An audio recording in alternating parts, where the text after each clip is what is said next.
மாண்பு உறுப்பினர் மதார் பத்ருதீன் அவர்கள் நீங்க பேச ஆரம்பிக்கலாம். மானிய கோரிக்கை மீது மாண்பு உறுப்பினர் மதார் பத்ருதீன் அவர்கள் பேசணுமா? மாண்புமிகு சமூக நீதித்துறை அமைச்சர் மாண்புமிகு சமூக நீதித்துறை அமைச்சர் அவர்கள். மாண்புமிகு பேரவைத் தலைவர் அவர்களே, இந்த வாய்ப்பை கொடுத்தமைக்கு முதல் என்னுடைய நன்றியை தெரிவித்துக் கொள்கின்றேன். நான் பல மாதங்களாக அந்த போராட்ட களத்திலே இருந்தவன் என்கின்ற வகையில் மாண்புமிகு முதல்வர் அவர்கள் அறிவித்த அந்த அறிவிப்பு ஒரு வரலாற்று சிறப்புமிக்க அறிவிப்பாக ஒன்றிய அரசு பாஜக அரசு கொண்டு வந்திருக்கின்ற இந்த திட்டம் கடந்த காலத்தில் நாங்கள் திமுக கூட்டணியில் இருந்தபோதும் கூட இந்த திட்டம் தேவையில்லை, இந்த திட்டம் மக்களுடைய வளர்ச்சிக்கு எதிரானது என்று அப்பொழுது அந்த போராட்ட களத்தில் இருந்தவன். இன்றைக்கும் நீங்கள் பார்த்தீர்களானால் இன்றைக்கு கூட அந்த ஊர் மக்கள் யாகனாபுரம், பரந்தூர் உள்ளிட்ட 20 கிராமங்களைச் சேர்ந்த பிரதிநிதிகள் இன்றைக்கு மாண்புமிகு முதல்வர் அவர்களை சந்தித்து நன்றி சொல்ல வருகிறார்கள்.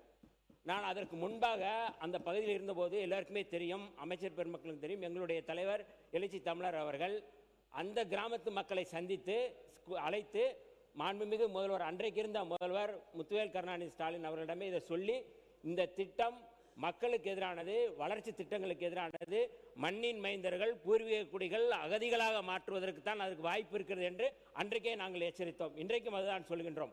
அந்த திட்டம் மக்களுடைய வளர்ச்சி மிக முக்கியமானது. நீங்கள் மாநிலத்துடைய வளர்ச்சியை விட மக்கள் அந்த பகுதியில் இருக்கிற மண்ணின் மைந்தர்கள் மண்ணை விட்டு வெளியேற முயற்சிக்கிறார்கள்.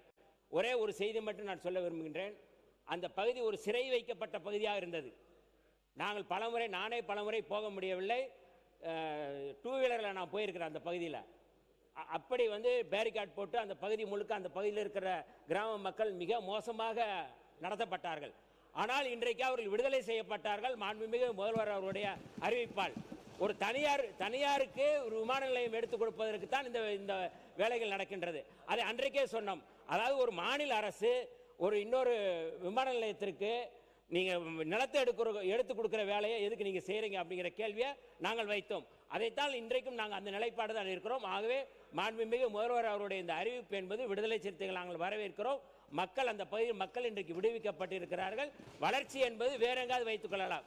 ஆனால் விவசாயிகளை நம்முடைய மாண்புமிகு அமைச்சர் ராஜ்மோகன் அவர்கள் சொன்னதை போல கம்பன் கால்வாய், அதாவது பல ஏக்கர் நிலங்கள், விவசாய நிலங்கள், அத்தனை நிலங்களுமே பாதிக்கப்படுகின்ற வகையில் இருந்தது. ஆனால் இன்றைக்கு அந்த நிலம் பாதுகாக்கப்பட்டிருக்கின்றது, விவசாய நிலங்கள் பாதுகாக்கப்பட்டிருக்கிறது, மண்ணின் மைந்தர்கள் பாதுகாக்கப்பட்டிருக்கிறார்கள், யாரும் அகதியாக போகவில்லை என்பதை மட்டும் இந்த இடத்துல சொல்லி விடைபெறுகிறேன். நன்றி.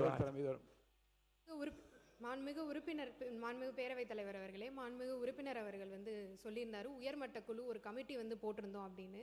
ஏன் அப்போ இன்னைக்கு வர அந்த டேட்டாவை ரிலீஸே பண்ணல? ஆர்டிஐயில் யார் போட்டாலும் அது ரிஜெக்ட் தான் ஆகுது. ஏன் அதை இன்னைக்கு அவங்க ஓப்பனாக எந்த இடத்துலையும் சொல்லவே இல்லை? இது ஒரு இதை மட்டும் இல்லாமல் நீங்கள் இன்னைக்கு யூடியூப்பில் போய் சர்ச் பண்ணி பார்த்தீங்கன்னா பரந்தூர் ரியல் எஸ்டேட்டுன்னு அவங்க அந்த அளவுக்கு ப்ரமோட் பண்ணி அந்த இடத்தெல்லாம் வாங்கியிருக்காங்க. மாண்பு உறுப்பினர் மதார் பத்ருதீன் அவர்கள்.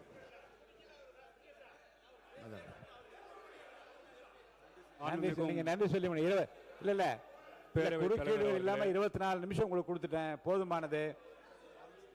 நன்றி சொல்லி முடிங்க. மாண்பு உறுப்பினர் டி ராமச்சந்திரன் இருங்க, அவர் இருங்க, ஒரு நிமிஷம் மாண்பு உறுப்பினர் ஆசிரியர் ஒரு நிமிஷம் இருங்க. மாண்பு உறுப்பினர் என்ன மாண்பு உறுப்பினர் ராமச்சந்திரன் தலைவர்களே, பரந்தூரில் விமான நிலையம் வேண்டாம் என்பதால் எங்களுடைய நிலைப்பாடு. தொடர்ந்து எங்களுடைய விவசாய சங்கம் 3 போகம் நெல் விளைகின்ற அந்த பகுதியில் விமான நிலையம் தேவையில்லை என்று பல்வேறு போராட்டங்கள் நடத்திருக்கோம். நம்முடைய மாண்பு முதலமைச்சர் நேற்றைக்கு அறிவித்த அந்த அறிவிப்பை இந்திய கம்யூனிஸ்ட் கட்சியின் சார்பாக வரவேற்கிறேன். அதே நேரத்தில் தொழில் வளர்ச்சி தேவை, அதற்காக அரசுடைய தரிசு நிலங்கள் ஏராளமாக இருக்கிறது. அந்த பகுதியில் விமான நிலையம் அமைக்க வேண்டும் என்பதால் எங்களுடைய நிலைப்பாடு. முதலமைச்சருடைய அறிவிப்புக்கு இந்திய கம்யூனிஸ்ட் கட்சியின் சார்பாக நெஞ்சார்ந்த நன்றிகளை தெரிவித்துக் கொள்கிறேன். அவர்கள் மானிய கோரிக்கை மீது உள்ள விவாதங்கள் திசை திரும்பி போகுது. மாண்புமிகு சபாநாயகர் அவர்களே, அதாவது இந்த சப்ஜெக்ட் என்பது நேற்றைக்கு முதல்வர் அறிவித்தாங்க.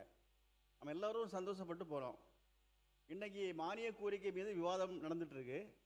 இந்த சப்ஜெக்ட் வந்தவரை குறைந்தபட்சம் கவனஈர்ப்பு தீர்மானம் கொண்டு வந்துக்கலாம். இந்த சப்ஜெக்ட் மேல பேச இல்ல, இப்ப இதை பற்றி உங்க கருத்தை சொல்லுங்க. நீங்க இந்த பரந்தூர் விமான நிலைய தீர்மானத்தை பத்தி உங்களுடைய கருத்தை சொல்லுங்க. நேத்தைக்கு மாண்புமிகு முதலமைச்சர் அறிவிச்சிருக்காங்க. நாம் எல்லாரும் முடிவா மாத்திரம் அதை நம்ம எல்லாரும் பாராட்டுறோம். அவர் ஒரு மாற்று இடத்தை என்பது விவசாயிகளையும் மக்களையும் என்பது பாதிக்கப்படக்கூடிய இடத்துல என்பது விமான நிலையம் தேவையில்லை என்பதுதான் மார்க்சிஸ்ட் கம்யூனிஸ்ட் கட்சியுடைய கருத்து. வேறொரு இடம் சூஸ் பண்ணோம்னு சொல்லியிருக்காங்க. இடம் சூஸ் பண்ணிட்டோம், அது விவசாயிகளை பாதிக்காத ஒரு இடத்தை பார்த்து அவங்க தேர்வு செய்யட்டும். அப்போ நம்ம இந்த டைமை பேசிக்கலாம். ஏன் டைமை என்பது வீணாக்குறோம்? இதுதான் என்னுடைய கருத்து. மாண்புமிகு கணேஷ்குமார், கணேஷ்குமார் பேசிட்டோம், அப்புறம் நீங்க பேசணும். உட்காருங்க. மாண்புமிகு பேரவைத் தலைவர் அவர்களே, பரந்தூர் விமான நிலையம் கைவிடப்பட்டது அரசனுடைய கொள்கை முடிவு. அதை நாங்கள் விவாதத்திற்குள்ளாக்குவது என்பது எங்களுடைய விருப்பம் அல்ல. ஆனால் தமிழ்நாட்டிற்கு கூடுதல் விமான நிலையம் அவசியம். அவ்வளவுதான். கூடுதல் விமான நிலையம் அவசியம். அதே நேரத்தில் மாண்புமிகு அமைச்சர் அவர்கள் சொல்லும்பொழுது அதனால் கையகப்படுத்தப்பட்ட நிலத்தை வேற பயன்பாட்டிற்கு பயன்படுத்தலான்னாரு. அது சட்டத்தில் அதுக்கு இடம் இல்லை. எந்ததுக்காக கையகப்படுத்தியிருக்கிறோமோ அதற்காக தான் அந்த நிலத்தை பயன்படுத்த வேண்டும். இல்லை என்று சொன்னால் அதை விவசாயிகளுக்கு திரும்பி கொடுக்கணும். அது அரசு அது குறித்து என்ன கொள்கை முடிவு எடுத்திருக்கிறது என்பதை தெரிவிக்க வேண்டும். இன்னொரு விமான நிலையம் இல்லாமல் 1.3 ட்ரில்லியன் எக்கானமியை நம்ம எட்டுவது சாத்தியமில்லை என்பதை பாட்டாளி மக்கள் கட்சியின் கருத்தாக தெரிவித்து அமர்கிறேன். மாண்புமிகு தொழில்துறை அமைச்சர், ஒரு இடத்த எடுத்தோன்னா அந்த பயன்பாட்டுக்கு தான் யூஸ் பண்ணணும்னு மாண்புமிகு உறுப்பினர் அவர் சொல்லியிருந்தாங்க. Right to fair compensation and transparency in land acquisition, rehabilitation and resettlement act 2013 clause 1999 படி ஒரு குறிப்பிட்ட திட்டத்திற்கு கையகப்படுத்தும் நிலம் அத்திட்டம் சில காரணங்களால் செயல்படுத்த இயலவில்லை எனில் மற்ற பொது திட்டங்களுக்கு அரசு ஒதுக்கீடு செய்து உத்தரவு வழங்கிட சட்டங்களில் வழிவகை உள்ளது. எஸ்பி வேலுமணி, வேலுமணி அவர்கள், உறுப்பினர் எஸ்பி வேலுமணி அவர்கள் உட்காருங்க. மாண்புமிகு கணேஷ்குமார் உட்காருங்க. மாண்புமிகு எஸ்பி வேலுமணி அவர்கள். மாண்புமிகு பேரவைத் தலைவர் அவர்களே, நான் நேற்று முதலமைச்சருக்கு வைத்த கோரிக்கையை பற்றி தான் டிஸ்கஷன் போச்சு. நான் வைத்த கோரிக்கை என்னென்னா, எங்கள் கோவை மாவட்டத்தில் என்னோடய தொகுதிக்கு அருகில் இருக்கக்கூடிய இந்த ஜி ஸ்கொயர் நிறுவனம் 1000 ஏக்கருக்கு மேலே அவங்க அந்த நிலத்தை எடுத்து அதில் பார்த்தீங்கன்னா ஒரு பெரிய மலையை உடைச்சிருக்காங்க. நான் தனிப்பட்ட நிறுவனத்து மேலே தான் பண்ணேன், யார் மேலே அதில் குற்றச்சாட்டில். அப்போ தான் ஆசிரியர் தேவையில்லாமல் எந்திரிச்சார். 1000 ஏக்கர் நிலத்தை கையகப்படுத்தி அதில் பெரிய மலையே உடைச்சிருக்காங்க, மண் எடுத்திருக்காங்க, அரசு நிலங்களை வாய்க்கால்களை ஆக்கிரமிச்சிருக்காங்க, விவசாய நிலங்களை சட்டத்துக்கு புறம்பா பிரைவேட். நீங்க பரந்தூரை பத்தி சொல்றதுக்காக தான் உங்களுக்கு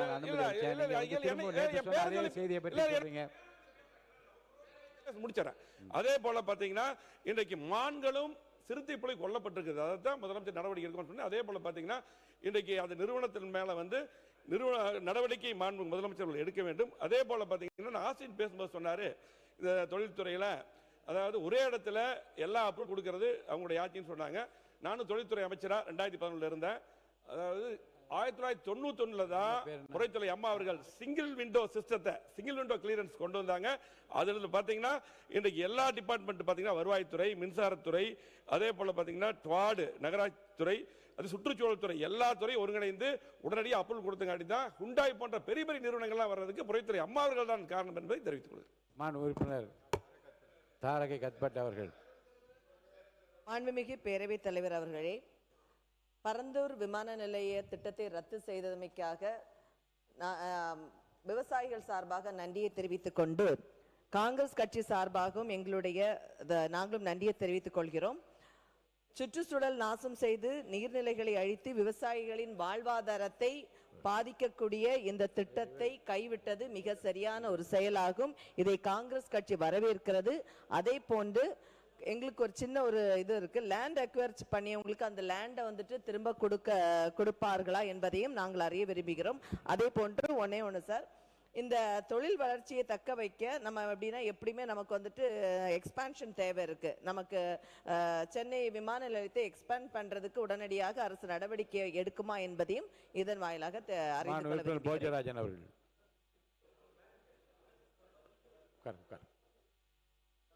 மாண்புமிகு பேரவைத் தலைவர் அவர்களே, மத்திய அரசை பொறுத்த அளவிலே மாநில அரசின் தொழில் வளர்ச்சி தான் முக்கியம். அந்த வளர்ச்சிக்கு எது எது தேவையோ நிச்சயமாக மத்திய அரசு ப்ரொபோசல் இங்கே மாநில அரசு கொடுக்கின்ற ப்ரொபோசலை வச்சு தான் செஞ்சிருக்கே தவிர நமது அமைச்சர் அவர்கள் சொன்னது போல் மத்திய அரசு ஒரு முடிவு எடுக்கல. இங்க இருக்கிற மாநில அரசு கொடுக்கின்ற ப்ரொபோசலை வச்சு மத்திய அரசு அதற்கு ஒரு முடிவு எடுக்கின்றது. ஆனால் மத்திய அரசு தமிழக அரசின் தொழில் வளர்ச்சியை பற்றி அக்கறை கொண்டுள்ளது. இந்த திட்டம் இங்கு இல்லை என்றாலும் கூட எங்களுடைய வேண்டுகோள் உடனடியாக வேறு மாற்று திட்டங்களை ஏற்படுத்தி தமிழகத்தின் தொழில் வளர்ச்சிக்கு எந்த தங்கு தடை இல்லாமல் செய்ய வேண்டும் என்பதுதான் எங்களுடைய வேண்டுகோள். நன்றி. சி.வி. சண்முகம் அவர்கள். மாண்புமிகு பேரவைத் தலைவர் அவர்களே, இன்றைக்கு தொழில்துறை மானியம் நடைபெற்றுக் கொண்டிருக்கிறது.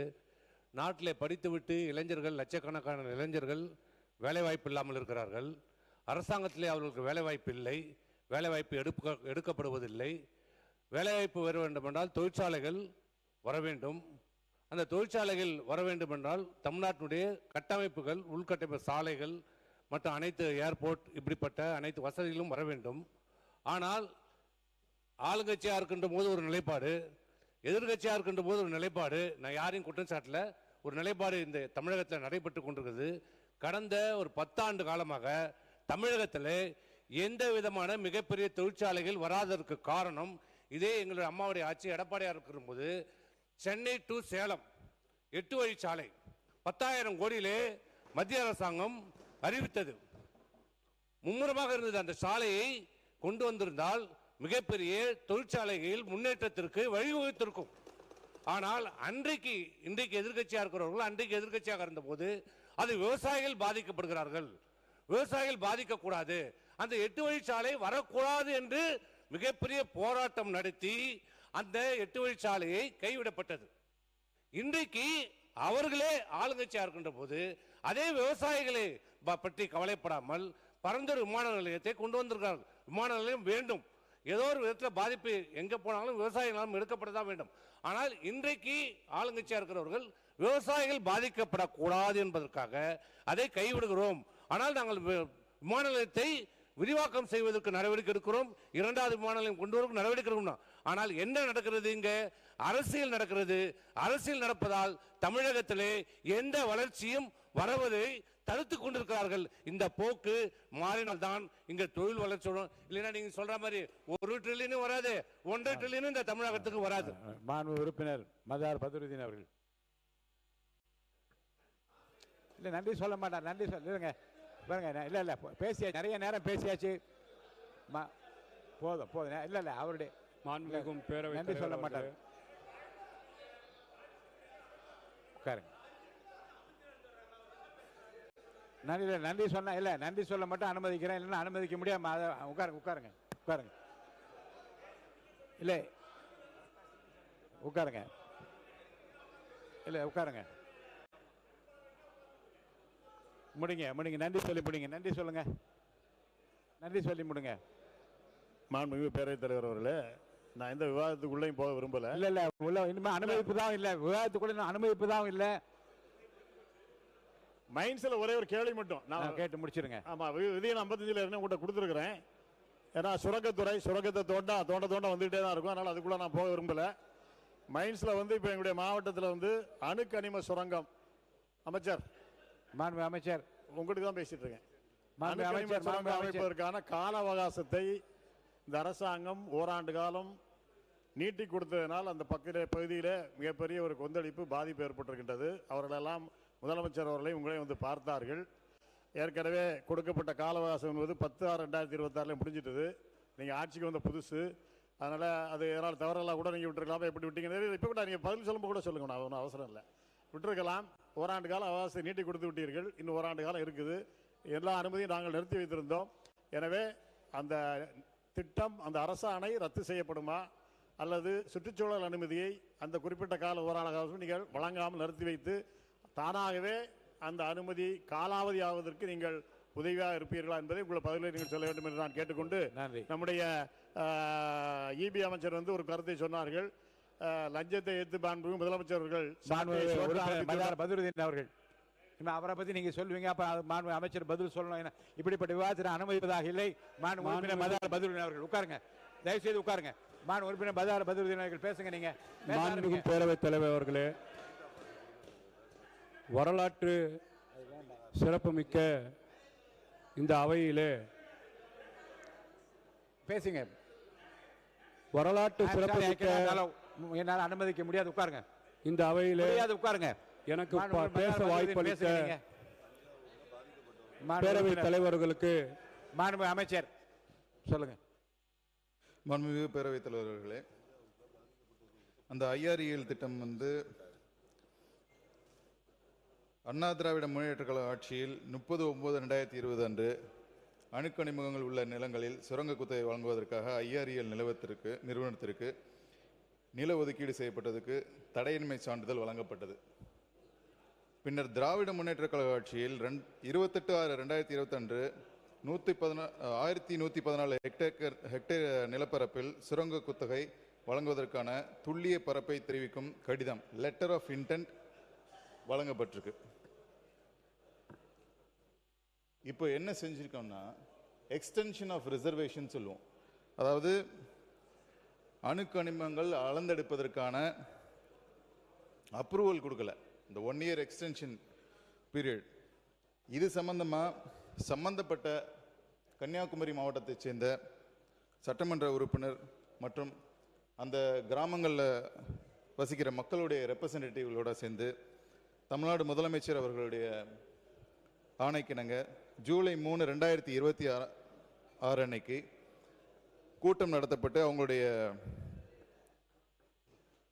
ஒரு டிஸ்கஷன் நடந்துச்சு. அதில் ஒரு விஷயம் தெளிவாக சொல்லியிருக்கோம். மக்கள் பாதிக்கிற மாதிரி எந்த ஒரு திட்டமும் இந்த அரசாங்கம் கொண்டு வராது என்ற உத்தரவாதத்தை அளித்திருக்கிறோம். தமிழக மக்களை மட்டும் இல்லை, தமிழ்நாட்டில் உள்ள இயற்கை வளங்கள், மலைகள் அனைத்தையும் காத்து நிற்கின்ற காவல் தெய்வமாய் எங்கள் முதலமைச்சர் இருக்கிறார் என்பதை இங்கே தெரிவித்துக் கொள்கிறேன்.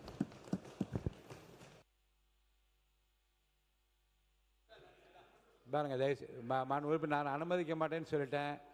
கம்பல் பண்ணாதீங்க. இல்லை நீங்கள் இல்லைங்க, நன்றி சொல்லுங்கன்னு சொன்னேன். உடனே அமைச்சர்னு கேள்வி கேட்டு அப்படி பதில் சொல்லாமல் இருக்குமா? அப்படி நீண்டு கொண்டே போக வேண்டாம். மாண்புமிகு உறுப்பினர் மதார பதிலுரையாளர்கள் செய்ய மாட்டேன். மாண்புமிகும் பேரவைத் தலைவர் அவர்களே, ஒரு நிமிஷம் நன்றி சொல்லுங்க. நன்றி சொல்லுங்க பார்க்கலாம். உங்களால் முடியுமான்னு நான் பார்க்குறேன். சொல்லுங்க. மாண்புமிகு பேரவைத் தலைவர் அவர்களே, இவ்வளவு பெரிய குறுக்கீடுகளுக்கும் இடையிலே இவ்வளவு நேரம் 28 நிமிஷம் கொடுத்துருக்கோம். இவ்வளவு நேரம் பேசுவதற்கு எனக்கு வாய்ப்பளித்து அதன் மூலமாக பல்வேறு கருத்துக்களை பல்வேறு உறுப்பினர் மூலமாக, அமைச்சர் மூலமாக இந்த நாட்டு மக்கள் அறிவதற்கு வாய்ப்பினை வழங்கிய உங்களுக்கு என்னுடைய பணிவான நன்றியினை சொல்லி, என்னுடைய தொகுதி சம்பந்தமாக சில கோரிக்கைகள் இருக்கு, அதை கொடுத்து விடுகின்றேன். அவை குறிப்பில் சேர்த்து விடும்படி அன்போடு கேட்டுக்கொண்டு நிறைவு செய்கிறேன். நன்றி.